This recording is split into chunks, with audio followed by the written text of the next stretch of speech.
Hello everyone, so welcome back to my YouTube channel. आपका मेरे YouTube channel pregnancy talks with Simran में बहुत बहुत बहुत स्वागत है। मैं हूँ आपकी अपनी होस्ट सिमरन। तो मैं आज जो बात करने जा रही हूँ वो अपने टॉपिक पे बात करने जा रही हूँ। अगर आपको सी सेक्शन आपकी डिलीवरी के चांसेस लग रहे हैं या आप अभी नॉर्मल डिलीवरी के बारे में सोच के चल रहे हो तो ये वीडियो आपके लिए बहुत ज़्यादा हेल्पफुल रहेगी, क्योंकि इसमें मैं टोटली अपना एक्सपीरियंस शेयर करने वाली हूँ आपके साथ। तो बिना किसी समय को बर्बाद करे चले वीडियो स्टार्ट करते हैं।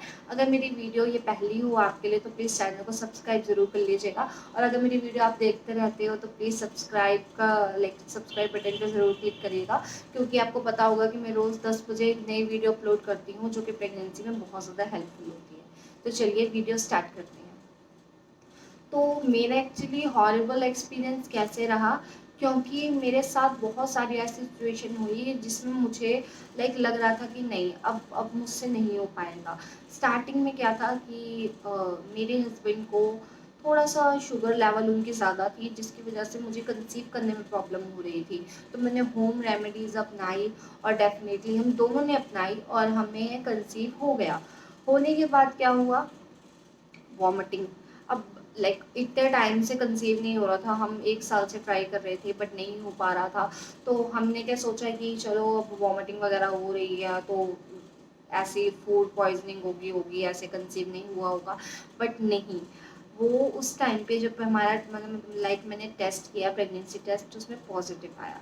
तो हमने घर वालों को बताए बिना जाकर डॉक्टर से कंसल्ट किया, वो अल्ट्रासाउंड करवाया और अल्ट्रासाउंड पता चला यस इट्स अ बेबी। तो उस टाइम तो हद से ज़्यादा खुशी हो गई। डॉक्टर ने मेरी कंडीशंस देखकर मुझे कुछ नहीं था तो उस बेसिस पे मुझे कैल्शियम और आयरन की टैबलेट सजेस्ट करी, क्योंकि मुझे मिल्क पीना बिल्कुल पसंद नहीं था। बट प्रेगनेंसी में विटामिन जो डी होता है और कैल्शियम होता है बहुत ज़्यादा ज़रूरी होता है। तो डॉक्टर ने मुझे वो सजेस्ट किया और साथ में कुछ जिंक की टैबलेट भी दी, ताकि मेरे जो खून है वो बरकरार रहे, क्योंकि मेरे अंदर खून अच्छे खासा अमाउंट में था तो वो बरकरार रहे। ऐसे मेरे 9 महीने बीत गए। अब 9th मंथ स्टार्ट हुआ। 9th मंथ स्टार्ट होने पे क्या होता है, क्यूरियोसिटी, कब होगा कब होगा कब होगा। बच्चे का जो वेट था वो अल्ट्रासाउंड में बहुत ज़्यादा आ रहा था, मतलब 3.5 किलो ऑलरेडी आ रहा था। और अभी मेरी प्रेगनेंसी में जो डेट थी, ड्यू डेट थी, उसमें अभी भी 10 से 15 दिन दिखा रहा था। इट मीन्स बच्चा 4 किलो का तो होना ही था अल्ट्रासाउंड के हिसाब से। तो डॉक्टर के पास गए, डॉक्टर को बोला कि आप बताइए सॉल्यूशन क्या है इसका। तो उन्होंने मुझे सजेस्ट किया कि आप ना पेनलेस डिलीवरी के लिए जा सकते हो, हम जो पेन है इंड्यूस कर सकते हैं। तो हमने कहा ठीक है हम ये कर लेंगे, क्योंकि देखो टाइम बिल्कुल आ गया था। 3 से 4 दिन बाद मेरी जो 9-10वां महीना लग जाता और 1 हफ्ते बाद मेरी ड्यू डेट थी। तो अब बच्चे के चांसेस अभी नहीं लग रहे थे कि वो नीचे आएगा। वो मैं आपको बताऊंगी क्यों। सारे काम मैं कर रही थी, मेरा घी खाना, मेरा पोछा लगाना नीचे बैठकर, उकड़ू बैठना, हर चीज़ मैं कर रही थी, फिर भी मेरा बच्चा जो है वो नीचे नहीं आ रहा था। डॉक्टर ने क्या किया कि अंदर मुझे एग्जामिन किया। एग्जामिन में आपकी जो डॉक्टर होता है वो 2 फिंगर इंसर्ट करते हैं आपके प्राइवेट पार्ट में, वहाँ पे आपको बच्चे का उनको सर महसूस होता है कि बच्चेदानी आपकी कितनी ओपन है वो देखते हैं। तो जब उन्होंने मेरे केस में किया तो मेरी बच्चेदानी थी वो भी थोड़ी खुलना स्टार्ट हुई थी। तो उन्होंने कहा ठीक है आपका जो पेन है हम इंड्यूस कर सकते हैं, क्योंकि बच्चेदानी खुल रही है, चांसेस पूरे हैं कि बच्चेदानी तब तक इंड्यूस करने के बाद खुल जाएगी। तो हम बेफिक्र होकर घर आ गए, हमें 10 बजे जाना था रात को। तो हमने जब अपने घर आए, घर आके हमने देखा कि घर में बहुत ज़्यादा खलेरा था। तो मैंने सोचा चलो मैं काम कर लेती हूँ। मैंने घर आके झाड़ू पोछा और सारे घर की सफाई, बर्तन, खाना वाना बनाया और नहाई धोई सब करा। जब मैं नहा रही थी, नहा के मैं कपड़े पहन रही थी, मैंने जब टॉवल से साफ किया तो मैंने देखा मुझे ब्लीडिंग हो रही है। लिटरली वो ब्लीडिंग स्पॉटिंग थी और हद से ज़्यादा स्पॉटिंग थी। मतलब ये नहीं थी कि वो लिक्विडी फॉर्म में बह रहा था, बट स्पॉटिंग थी। अब मेरे हस्बैंड को लगा कि मे बी हो सकता है वो थोड़ा कुछ मैंने काम वाम करा, इस चक्कर में मुझे काला काला महसूस हो रहा है। बट थोड़े टाइम बाद जब मैं नहा के बैठी फिर मुझे स्पॉटिंग हो गई। अब मैं टेंशन में, भाई मैं क्या करूँ, क्योंकि मेरा टाइम तो 10 बजे डॉक्टर ने मुझे बुलाया था। मैंने 6 बजे हॉस्पिटल कॉल किया, हॉस्पिटल को फ़ोन नहीं उठा रहा। फिर मुझे आइडिया आया कि चलो एक बार डॉक्टर से कंसल्ट करने, डॉक्टर को कॉल करते हैं। मैंने डॉक्टर को करा, डॉक्टर का फ़ोन बिजी। फिर मैंने हॉस्पिटल के जो इमरजेंसी स्टाफ होता है उनसे बात करी, तो उन्होंने मुझे कहा कि आप ऐसा कीजिए हॉस्पिटल आ जाइए। मैं हॉस्पिटल चली गई। टोटली कोई आइडिया नहीं था क्या होगा क्या नहीं होगा। हॉस्पिटल गई, बहुत खुश थी, मैं आपको पिक्स दिखाऊंगी। इंजॉय कर रही थी लिटरली, मैं खाना वाना सब अच्छी तरह मतलब खा खू के गई थी। वहाँ गए, वहाँ जाके डॉक्टर ने देखा, डॉक्टर ने कहा नहीं आपके बच्चेदानी का मुँह तो खुला ही नहीं है अभी, आपको पेन इंसर्ट करनी पड़ेगी, इंड्यूस करनी पड़ेगी। उन्होंने जब मेरे पेट को हाथ लगाया, मुझे हल्के-हल्के जो थे कंस्ट्रक्शंस वो आ रहे थे, कॉन्ट्रैक्शंस, तो उसके बाद उन्होंने कहा कि आपका पेट तो अकड़ रहा है, आप ऐसा कीजिए, हाथ में ये पकड़िए टाइमर और देखिए आपको कितनी देर तक आपका पेट अकड़ा रहता है। अगर तो वो 1-2 मिनट के बाद आ रहे होंगे तो पेन जो है इसका मतलब आपको आ रहे हैं तो हम वेट करेंगे, अदरवाइज़ आपके जो है वो मतलब इंड्यूस कर देंगे। तो मैंने कहा ठीक है। इतनी देर में उन्होंने मेरे हाथ में जो था वो बीपी का लगा दिया, बच्चे के मेरे पेट पे बच्चे की धड़कन का लगा दिया, तो ये लग चुके थे, साथ में मुझे ग्लूकोज़ भी लग चुका था। तो ग्लूकोज़ लगने के बाद उन्होंने कहा कि आपको पेन आ रहे हैं? उन्होंने चेक किया, यस पेन आ रहे थे, तो उन्होंने कहा आप वेट करिए। उन्होंने फिर 2 घंटे बाद मुझे जब बच्चेदानी चेक करी तो बच्चेदानी फिर मुँह नहीं खुला था उसका इतना कि बच्चा निकल सके। तो उन्होंने मेरे हस्बैंड को कहा कि आजकल पेनलेस डिलीवरी का ऑप्शन आता है, तो पेनलेस डिलीवरी आप करवाना चाहेंगे, उसके आपको इतना अमाउंट ज़्यादा पे करना पड़ेगा। उसमें क्या होता है कि आपका जो नीचे की बॉडी पार्ट है वो सुन्न हो जाता है, जितना आपको पेन होना होता है उससे 80% कम होता है, मतलब आपको जस्ट 10 to 20% महसूस होगा, बट उतना नहीं होगा। तो उन्होंने कहा ठीक है, तो हमने कहा हम ओके हैं। उसके बाद क्या होता है कि 3-4 डॉक्टर एकदम से कमरे में आते हैं और लिटरली मैं एकदम डरी हुई होती हूँ, क्योंकि ऐसा एक्सपीरियंस पहली बार हो रहा था और कोई घर का नहीं था साथ में, तो बहुत ज़्यादा डर हो जाता है। हस्बैंड भी मेरे कपड़े लेने घर आए हुए थे, बहुत दूर था हॉस्पिटल, लाइक 20-25 मिनट्स था।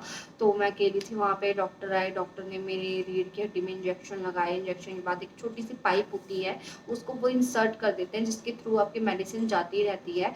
एनेस्थीसिया होता है एक तरह का वो, जिससे आपके बॉडी पार्ट सुन रहते हैं। तो मेरे बॉडी पार्ट सुन करके वो तो चले गए। अब मैं अकेली अंदर, मैंने अपने हस्बैंड को कॉल किया कि आओ जल्दी, वो आए। फिर उन्होंने देखा कि प्रोसेस हो रहा है, फिर उन्होंने कहा कि आप कुछ खाना खाते हो तो खाना चाहो तो खा लो। मैंने बहुत मज़े मार के उस टाइम खाना खाया, मेरा जो मन करता था मैंने उस टाइम खाया। खाने के बाद क्या हुआ, थोड़ी देर बाद वो दवाई ख़त्म हो गई जो बॉटल थी, तब भी पेन नहीं आए। फिर उन्होंने चेक किया, बच्चेदानी का मुँह 4 सेंटीमीटर ओपन हो गया था।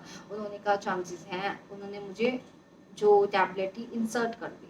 अब टैबलेट इंसर्ट तो करी, बट मेरी गलती क्या थी, मैंने पेनलेस डिलीवरी की थी, तो मुझे उस टाइम पता ही नहीं चल रहा था कि मेरे जो नीचे हो क्या रहा है, क्योंकि सुन था सारा। वो टैबलेट ने काम करना स्टार्ट कर दिया, जो टैबलेट की वजह से मेरे जो था वो बच्चा ज़ोर लगा रहा था नीचे आने की, बट बच्चा ज़्यादा हेल्थी होने की वजह से ज़ोर ना लगा पाकर ऊपर आ गया, और जिसकी वजह से मेरे बिल्कुल चेस्ट के यहाँ पे मुझे महसूस हो रही थी उसका जो शरीर है, लाइक पैर वगैरह यहाँ महसूस हो रहे थे। तो मेरे बहुत ज़्यादा दर्द हो रही थी कि मेरा पैर नीचे से सुन था लेकिन ऊपर मेरा सब सही था। मुझे यहाँ पेन होने लग गई। मैंने डॉक्टर को बोला कि डॉक्टर मुझे पेन हो रही है। लिटरली रात के 4-5 बजे थे। उन्होंने कहा था कि आपको जो मेन डॉक्टर है वो 10 बजे तक आएँगे, तो आप थोड़ा देखिए, अगर उसके बीच डिलीवरी होती है तो हम कर देंगे, अदरवाइज़ वो डॉक्टर ही करेंगे कुछ। हम डॉक्टर को कॉल कर रहे हैं, डॉक्टर कॉल नहीं पिक कर रहे, और 10 बजने तक तो हम तो लिटरली वेट ही नहीं हो रहा था, मतलब इतनी पेन हो रही थी उसके बावजूद। फिर उन्होंने क्या किया, एनेस्थीसिया की डोज़ बढ़ाई, एक और इंजेक्शन इंसर्ट करके धीरे-धीरे पाइप के थ्रू जा रहा था, तो बॉडी फिर सुन्न हो गई। मैंने उस टाइम मूवीज़ देखी, मतलब मेरा जो मूवी देखने का मन था मैंने मूवी देखी, और थोड़ी देर बाद आके उन्होंने कहा कि आपका प्राइवेट पार्ट क्लीन है? मैंने कहा नहीं, अभी मुझे लाइक हेयर्स होंगे, क्योंकि मैंने 3 to 4 डेज़ पहले किए थे, मेरी और ड्यू डेट में तो टाइम था। लेकिन उन्होंने आकर लाइक नीचे का रिमूव करके हेयर्स रिमूव करे खुद से। उस टाइम इतनी शर्म आ रही थी हद से ज़्यादा, मतलब उस समय सोच रही थी काश मैं लड़की ना होती, लड़का ही होती, तो मे बी आज इतनी जो मेरे को शर्म महसूस हो रही है वो ना होती। बट हर लड़की, हर महिला को इस चीज़ से जाना पड़ता है। तो उसके बाद क्या हुआ, ये सब होने लग गया, पेन स्टार्ट हो गए। फिर डॉक्टर को कॉल किया, डॉक्टर मेरी 6 बजे ही आ गई, वो 10 बजे तक वेट नहीं किया, 6 बजे ही आ गई। उन्होंने कहा सिमरन 1 घंटा वेट करिए, हो सकता है आपकी जो डिलीवरी है वो हो जाए। उन्होंने जब अंदर बच्चेदानी चेक करी, बच्चेदानी का मुँह नहीं खुला था, उल्टा जो बच्चे का मुँह नीचे आ रहा था वो भी ऊपर हो गया, क्योंकि बच्चे ने इतना ज़ोर लगाया कि बच्चे का ज़ोर नीचे ना होकर ऊपर चला गया। तो मेरे यहाँ महसूस हो रही थी। फिर उन्होंने कहा अपने घर से बुला लीजिए जिसको बुलाना है। उन्होंने मैंने सारे डॉक्यूमेंट्स रख रखे थे, तो घर से बुलाया, बाद में मेरे हस्बैंड से साइन कराए कि अगर ये नहीं हो पाता तो हम अपनी मर्ज़ी से जो है ऑपरेशन के लिए जा रहे हैं, सी सेक्शन के लिए जा रहे हैं। मेरे हस्बैंड ने कहा ठीक है। मैं भी ओके थी, मैं भी बहुत खुश थी कि चलो सी सेक्शन हो जाएगा, बच्चा आ जाएगा, भारी है वो। बट मुझे लगता है मेरी ज़िंदगी की सबसे बड़ी गलती थी, क्योंकि मैंने जब उठाया, मतलब लाइक हमने पैर उठाया तो उठ ही नहीं रहे थे। मुझे 4 बंदों ने उठा के तो उस पे रखा, जिस पे लेके जाते हैं उस पे रखा। रखने के बाद ऑपरेशन थिएटर में लेके गए। मैं लिटरली देख रही थी कि मेरे पास क्या हो रहा है, क्योंकि पैर हिल नहीं रहे थे। बिल्कुल ऐसे लाश की तरह मैं पड़ी थी, मुझे दिख रहा था सब कुछ। उन्होंने मुझे 3 बंदों ने उठाकर अपने ऑपरेशन थिएटर के बेड पे रखने के बाद उन्होंने मेरी रीढ़ की हड्डी में इंजेक्शन लगाया। इंजेक्शन लगाने से क्या हुआ, मेरी बॉडी में ऑलरेडी एनेस्थीसिया था जिससे मेरे पैर सुनते। वो इंजेक्शन की डोज मेरी बढ़ गई और मेरा सर तक सुन्न हो गया। मतलब मुझे सांस नहीं आ रही थी, मुझे लाइक पूरा शरीर सूख गया था, पानी पीने को दिल कर रहा था। मतलब ऐसी हालत हो गई थी कि वो मेरी ज़िंदगी के 20 मिनट मुझे ऐसा लग रहा था कि मैं इस दुनिया में हूँ ही नहीं, मैं बस ऊपर चली गई हूँ। तो उन्होंने जल्दी-जल्दी कट करा, बेबी निकाल के बस स्टिचेज़ करे और मैं बिल्कुल लाश की तरह पड़ी थी। वो ऐसे-ऐसे कर रहे थे, मेरे को ऑक्सीजन लगाया हुआ था कि मैं बोल लूँ, कुछ बोल पाऊँ। बट वो डोज़ ज़्यादा होने की वज़ह से मेरी बॉडी सुन्न हो गई थी और लिटरली मैं कुछ नहीं बोल पा रही थी। बट उसके बाद जब बेबी हो गया, उन्होंने स्टिचेज़ लगाए, मुझे रूम में शिफ्ट करा। तो शिफ्ट करने के बाद ऑक्सीजन लगाकर तो वो सब ओके हो गया था। उसके बाद आपको पेन होती है, लेकिन वो जो ग्लूकोज़ होता है उसमें वो आपको पेन की जो इंजेक्शन देते रहते हैं कि आपके पेन ना हो, तो वो उसमें इंजेक्शन डाल देंगे। बट जब मैंने अपने बेबी को देखा तो वो फीलिंग मेरे लिए इतनी अच्छी थी लिटरली। मतलब मैं अभी भी वो फीलिंग सोचती हूँ ना, हर माँ के लिए बहुत ही ज़्यादा इम्पोर्टेंट होती है। वो चाहे ऑपरेशन से हो, चाहे नॉर्मल हो, बट आप एक मदर हैं। कोई आपको नहीं बोल सकता है कि अपने बच्चे को नॉर्मल डिलीवरी से नहीं करा तो आप माँ नहीं हैं। देखिए, माँ आप हैं, आपका पूरा हक रहेगा और कोई किसी भी तरीके से बच्चा क्यों ना हो, वो आपका ही होता है। तो ये था मेरा एक बहुत ज़्यादा हॉरिबल, मेरे लिए इसलिए हॉरिबल क्योंकि मेरी एनेस्थीसिया की डोज़ ज़्यादा होने से 20 मिनट मेरी ज़िंदगी की सांस ना ले पाना, तो बहुत ही ज़्यादा डिफ़िकल्ट था। बट अगर आप ऐसा कुछ जा रहे हो और आपके सिम्टम्स मेरे जैसे हो रहे हैं, तो मैं आपको यही सजेस्ट करूँगी कि डॉक्टर से खुलेआम पूछ लीजिए कि आपको जो है वो चांसेस लग रहे हैं नॉर्मल के कि नहीं। अगर वो मना कर देते हैं, आप ऑपरेशन करवा लीजिए। क्योंकि देखिए, मुझे भी 17 घंटे पेन सहने के बाद ऑपरेशन के लिए ही जाना पड़ा और बच्चे का वेट निकला 4 किलो, जो अल्ट्रासाउंड में 3.5 आ रहा था। तो बच्चे का सर बड़ा होने की वजह से वो नीचे नहीं आ पाया। 11 सेंटीमीटर का सर था। जो वजाइना है, हमारी बच्चेदानी है, वो सिर्फ 9 से 10 सेंटीमीटर ही ओपन रहती है। इससे ज़्यादा होने पे बच्चे का जो है वो आपको लाइक ऑपरेशन करवाना पड़ता है। साथ में मेरे बच्चे के गले में 3 अम्बिलिकल कॉर्ड थी, जिसकी वजह से भी बच्चा जो है वो नीचे नहीं आ पा रहा था। तो ये थी मेरी आज की स्टोरी, जो मैंने अपना एक पर्सनल एक्सपीरियंस शेयर किया। अगर आप भी इससे रिलेट करते हो तो प्लीज़ मेरी वीडियो को लाइक ज़रूर कर लीजिएगा, अगर ये मेरी फीलिंग जो आपके साथ हुई है आप समझ सकते हो तो। अदरवाइज़ मेरा चैनल ज़रूर सब्सक्राइब कर लीजिएगा, क्योंकि इस पे ऐसी नहीं बट इससे रिलेटेड बहुत सारी प्रेगनेंसी से रिलेटेड वीडियोज़ आपको मिलेगी। Thank you so much.